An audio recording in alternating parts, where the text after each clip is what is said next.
मैं इस time Taif की उन गलियों में हूँ जिन गलियों में से नबी सल्लल्लाहु अलैहि वसल्लम का गुज़र हुआ।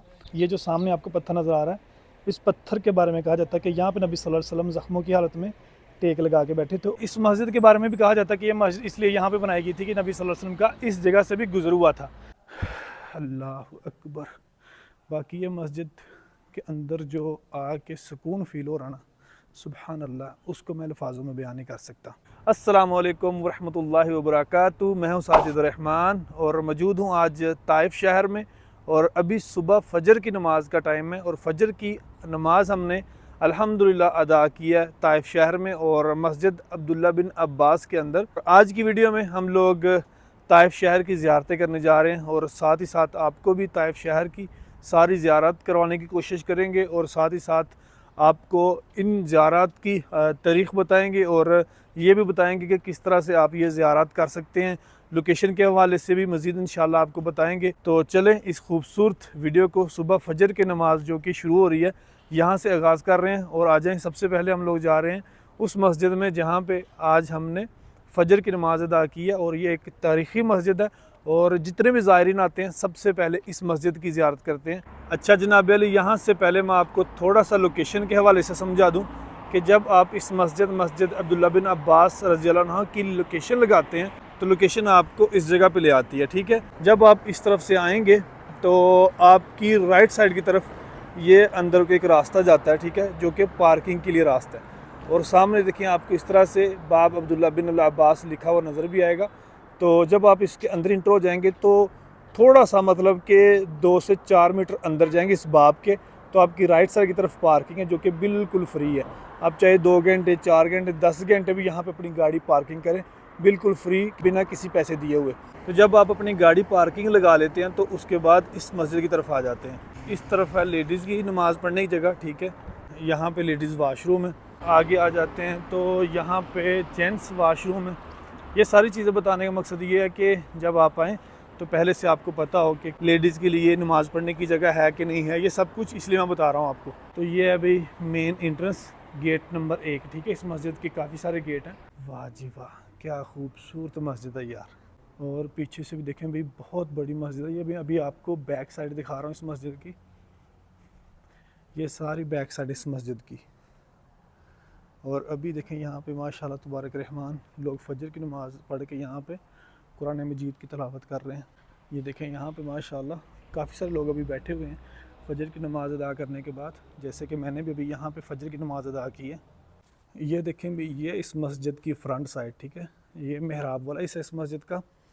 और यहाँ पे देखें ये इस मस्जिद का मेंबर माशाल्लाह तबारक रहमान।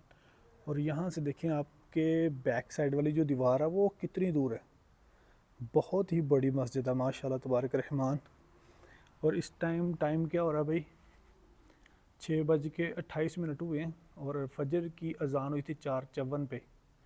और ये बाकी सारी नमाज़ों के औकात हैं जो कि आप स्क्रीनशॉट ले सकते हैं अगर आपने यहाँ पे आना है नमाज़ पढ़ने। अच्छा भी एक और चीज़ बता दूँ कि अगर आप ताइफ में इस मस्जिद की ज़ियारत करने आ रहे हैं तो ये मस्जिद सिर्फ़ और सिर्फ दौरान नमाज ये मस्जिद खुली होती है, अदरवाइज़ ये मस्जिद बंद कर दी जाती है। तो इसलिए ये जो नमाज़ों के औकात मैंने आपको दिखाए हैं उनका आप स्क्रीनशॉट ले सकते हैं और उसके हिसाब से फिर आप इस मस्जिद में अगर नमाज़ पढ़नी है या किसी भी लिहाज से ज़ियारत करना आ रहे हैं तो वो उसी टाइम आप आएँ जो यहाँ पे नमाज़ों के टाइम है। तो माशाल्लाह बाकी देखें आप, बहुत ही खूबसूरत मस्जिद है और बहुत ही बड़ी मस्जिद है ये मस्जिद अब्दुल्ला बिन अब्बास। तो चलें अभी इस मस्जिद से बाहर निकलते हैं और मज़ीद मैं आपको इस मस्जिद के हवाले से बताता हूँ। यहाँ पे मकबरा शोहदा भी है जो कि उन शोहदा की कब्रें जो ग़ज़वा हुनैन के अंदर शहीद हुए थे। और फिर यहाँ पे जिनके नाम से मस्जिद अब्दुल्ला बिन अब्बास, तो हज़रत अब्दुल्ला बिन अब्बास रज़ियल्लाहु अन्हु की कब्र मुबारक भी यहाँ पे ही है। और यहाँ पे फिर एक लाइब्रेरी है, वो भी आपको दिखाता हूँ कि वो किस तरफ है। अच्छा देखें भाई, ये इस मस्जिद की राइट साइड है। तो ये जब राइट साइड की तरफ से आप आते हैं तो इस मस्जिद की बैक साइड की तरफ चलते हैं तो यहाँ पे जो आपको 4 दीवारी नज़र आ रही है ये छोटी सी, इस 4 दीवारी के अंदर हज़रत अब्दुल्ला बिन अब्बास रज़ियल्लाहु अन्हु की कब्र मुबारक है और साथ और 2 सहाबा किराम की कब्र मुबारक है, यानी 3 कबूर हैं इस चारद्वारी के अंदर। साथ ही जब आप आ जाते हैं तो यहाँ पे आपको देखिए तख्तियाँ लगी हुई नज़र आती है जिसके ऊपर ताइफ शहर की तारीख लिखी हुई है और हज़रत अब्दुल्ला बिन अब्बास रज़ियल्लाहु अन्हु के बारे में कुछ लिखा हुआ है। और साथ ही अगर आप लास्ट वाली तख्ती पढ़ें तो यहाँ पे हज़रत अब्दुल्ला बिन अब्बास और लाइब्रेरी लिखा हुआ है, वो देखिए इसके अंदर लाइब्रेरी है कि इस तख्ते के ऊपर लिखा हुआ है कि ये आलम इस्लाम की कदीम तरीन वक़फ़ लाइब्रेरियों में से एक लाइब्रेरी है, यानी इसके अंदर काफ़ी पुरानी बुक्स पड़ी हुई हैं और भी काफ़ी कुछ यहाँ पे लिखा हुआ है, तो आप स्क्रीनशॉट लेके मज़ीद पढ़ सकते हैं। ठीक है, तो बाकी यहाँ पे इंग्लिश और उर्दू में लिखा हुआ है कि ताइफ शहर को ताइफ क्यों कहा जाता है। ठीक है, मुफस्सरीन के मुताबिक इसको इस वजह से कहा जाता है, ये वो सब कुछ मतलब कि यहाँ पे लिखा हुआ है, तो ये आप स्क्रीनशॉट लेके ख़ुद भी पढ़ सकते हैं। अच्छा भी अगर हम इस मस्जिद की तारीख़ के हवाले से बात करें तो सबसे पहले यानी पहली मरतबा इस मस्जिद को तामीर किया गया था 595 हिजरी में।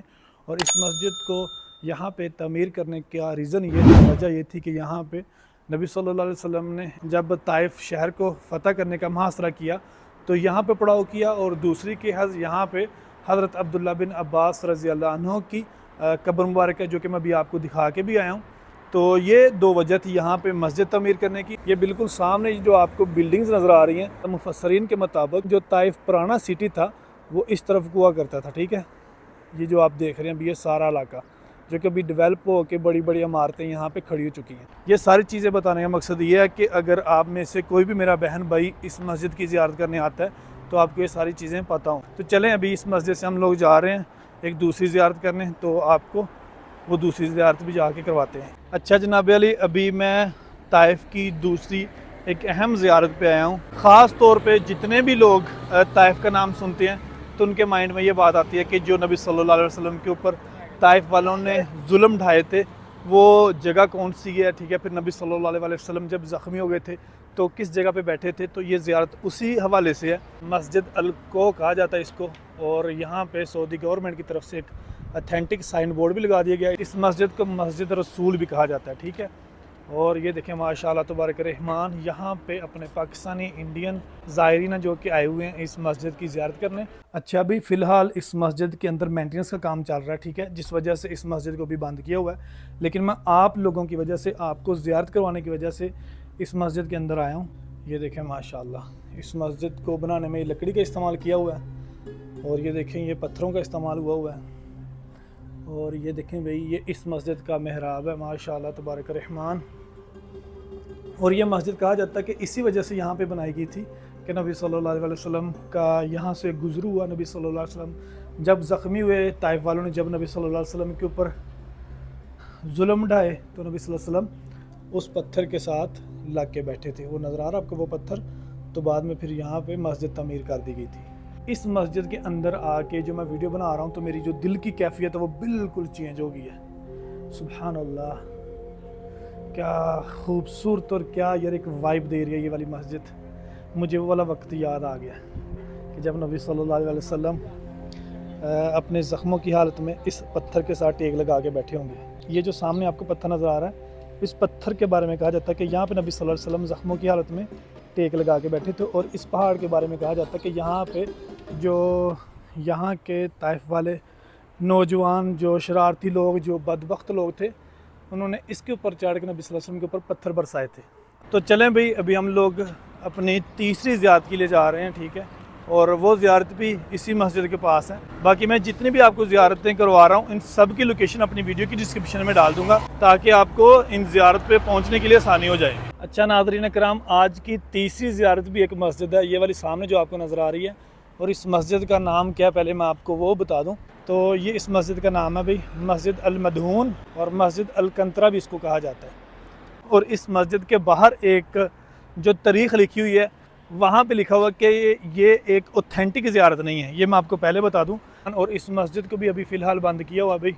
ठीक है, शायद इस वजह से बंद किया हुआ कि इस मस्जिद की कोई तारीख़ नहीं है या कोई मेंटेनेंस का काम चल रहा अंदर, क्योंकि ये मस्जिद की हालत अगर आप देखें तो ये भी एक पुराने दौर की मस्जिद बनी हुई है, पुराने तर्ज की एक मतलब वाइब दे रही है ये मस्जिद। और इस मस्जिद के बारे में भी कहा जाता है कि ये मस्जिद इसलिए यहाँ पे बनाई गई थी कि नबी सल्लल्लाहु अलैहि वसल्लम का इस जगह से भी गुज़र हुआ था। ये मतलब कि कुछ मुफस्सरीन कहते हैं, और कुछ मुफस्सरीन के मुताबिक ये कोई भी ऐसी ज़ियारत नहीं है। ठीक है, और ये वाली जो ज़ियारत है, ये वाली जो मस्जिद है, ये मस्जिद की लोकेशन भी बिल्कुल उसी मस्जिद के पास है जो मैं अभी आपको लास्ट मस्जिद अल को की ज़ियारत करवा के आऊँ। और अभी हम लोग जा रहे हैं अभी आज की चौथी ज़ियारत पे, और वो भी बिल्कुल इसी मस्जिद के सामने है। मैं आपको थोड़ा सा यहाँ से समझा देता हूँ। ये देख लें, ये वाली मस्जिद की मैं अभी आपको ज़ियारत करवाई, और इस मस्जिद की बिल्कुल रोड पार देखें तो आपको ये बागात नज़र आ रहे होंगे।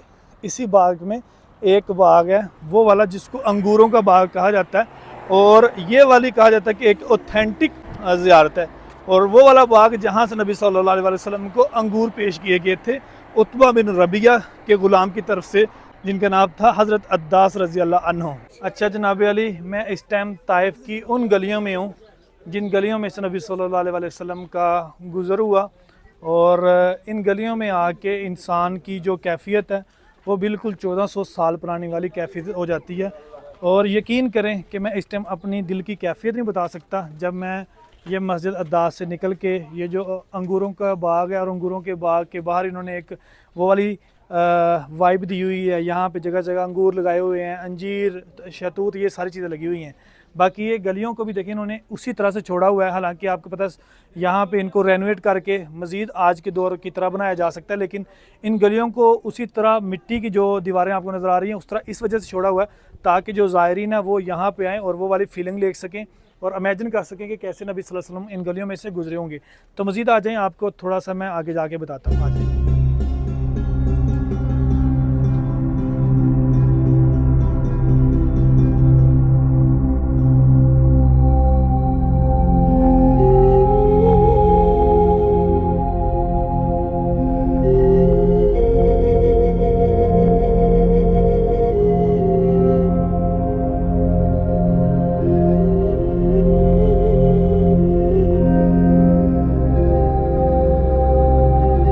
और ये जो पीछे मेरे आपको गेट नज़र आ रहा है, ये गेट जा रहा है उस बाग की तरफ जिस बाग के नबी सल्लल्लाहु अलैहि वसल्लम ने अंगूर नोश फरमाए थे। और देखें इस बाग के बाहर माशाल्लाह आज भी उसी निस्बत से अंगूर लगे हुए हैं, देख रहे हैं। और ये देखें यहाँ पे शहतूत भी लगा हुआ भी माशाल्लाह तबारक रहमान।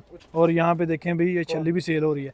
भाई ये इसी बाग के अंगूर हैं? अच्छा भी ये जो अंगूर यहाँ पे लगे हुए हैं ये उसी बाग के अंगूर हैं जिसके नबी सल्लल्लाहु अलैहि वसल्लम ने अंगूर नोश फरमाए थे। आप इस मुकद्दस जगह पे खड़े हों और बिल्कुल उस बाग के सामने खड़े हों जिस बाग के नबी सल्लल्लाहु अलैहि वसल्लम ने अंगूर नोश फरमाए हों, और आपके हाथ में उसी बाग का एक अंगूर का दाना हो। अल्हम्दुलिल्लाह, इमेजिन करें कि उस टाइम इंसान की क्या फीलिंग हो सकती है। और उन्हीं गलियों में से गुजरता हो इंसान के जिन गलियों में से नबी सल्लल्लाहु अलैहि वसल्लम गुजरे हों। बिस्मिल्लाह रहमान रहीम।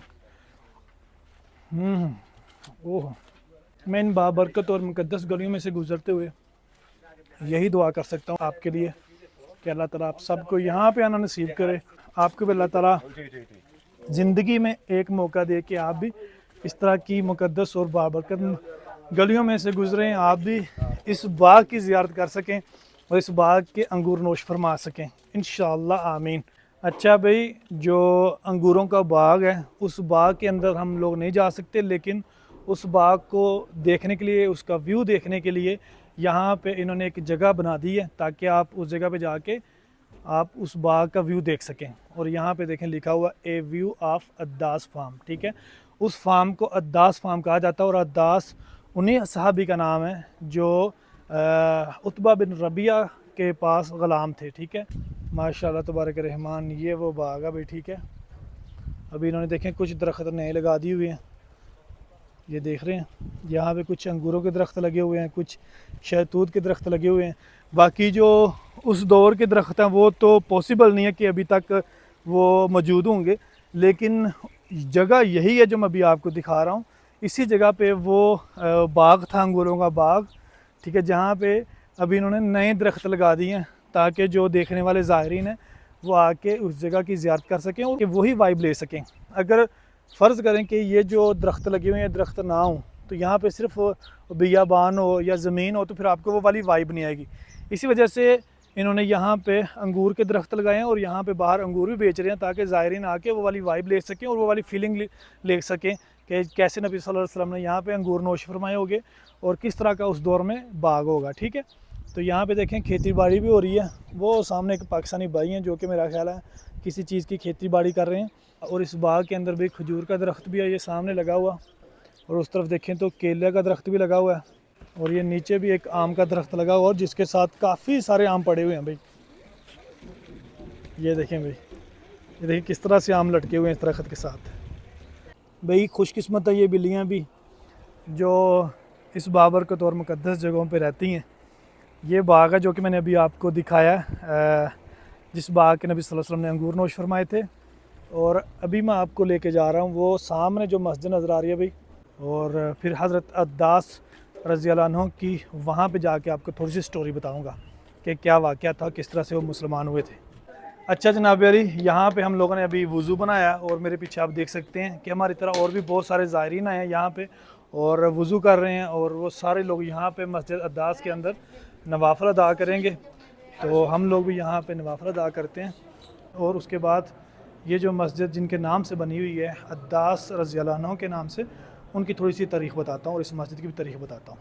पहले हम इस खूबसूरत मस्जिद में 2 नवाफ़िल अदा करते हैं। अच्छा जनाब अली, इस मस्जिद के अंदर अल्हम्दुलिल्लाह हम लोगों ने 2 नवाफ़िल अदा कर लिए हैं। और ये हज़रत अद्दास रज़ी अल्लाह अन्हु एक ग़ुलाम थे और एक मसीह थे, ठीक है। और ये ग़ुलाम उतबा बिन रबिया के पास थे, ठीक है। उतबा बिन रबिया वही मुशरिक जिसके कहने पे जो ताइफ के नौजवानों ने, बदबख्त नौजवानों ने जुल्म ढाया था। और जब नबी सल्लल्लाहु अलैहि वसल्लम बहुत ज़्यादा ज़ख्मी हो गए तो उतबा बिन रबिया ने जब देखा कि नबी सल्लल्लाहु अलैहि वसल्लम बहुत ज़्यादा ज़ख्मी हैं, तो उसने अपने ग़ुलाम अद्दास के हाथों अपने बाग के, जो कि मालिक था इस बाग का उतबा बिन रबिया, अपने बाग के अंगूर और इसके अंदर जो कुआं था उस कुएं का पानी भेजा कि मोहम्मद को जाके ये अंगूर और पानी दो और उसको कहो कि ये खाओ अंगूर और पानी पियो और यहाँ से चले जाओ, उसकी बात सुनने वाला यहाँ पे कोई भी नहीं है। हज़रत अद्दास जो कि उसके ग़ुलाम थे और मसीह थे, तो जब उन्होंने जाके नबी सल्लल्लाहु अलैहि वसल्लम को अंगूर पेश किए और साथ पानी पेश किया, तो नबी सल्लल्लाहु अलैहि वसल्लम ने जब अंगूर खाया तो उससे पहले नबी सल्लल्लाहु अलैहि वसल्लम ने बिस्मिल्लाह रहमान रहीम पढ़ी। तो हज़रत अद्दास ने जब ये वाक़या देखा तो उनका नबी सल्लल्लाहु अलैहि वसल्लम के साथ मुकालमा हुआ। तो नबी सल्लल्लाहु अलैहि वसल्लम के साथ जो मुकालमा हुआ उसके बाद वो ईमान ले आए थे। इस तरह से वो मसीह से मुसलमान हो गए थे। तो ये हज़रत अद्दास रज़ी अल्लाह अन्हु का वाक़या, और वो पहले इंसान थे जो कि नबी सल्लल्लाहु अलैहि वसल्लम के ऊपर ईमान लेके आए थे ताइफ में, ठीक है। तो चलें अभी हम लोग यहाँ से निकलते हैं और इस वीडियो को यहाँ पे ख़त्म करते हैं। और उम्मीद करता हूँ कि आपको मेरी आज की वीडियो अच्छी लगी होगी। अगर वीडियो अच्छी लगी है तो वीडियो को लाइक करें और चैनल को सब्सक्राइब करें। इसी तरह की अच्छी वीडियोस देखने के लिए बेल आइकन का बटन ज़रूर दबाइएगा। तो चलें इंशाल्लाह एक और नई बेहतरीन वीडियो हाज़िर होऊंगा। अल्लाह हाफ़िज़।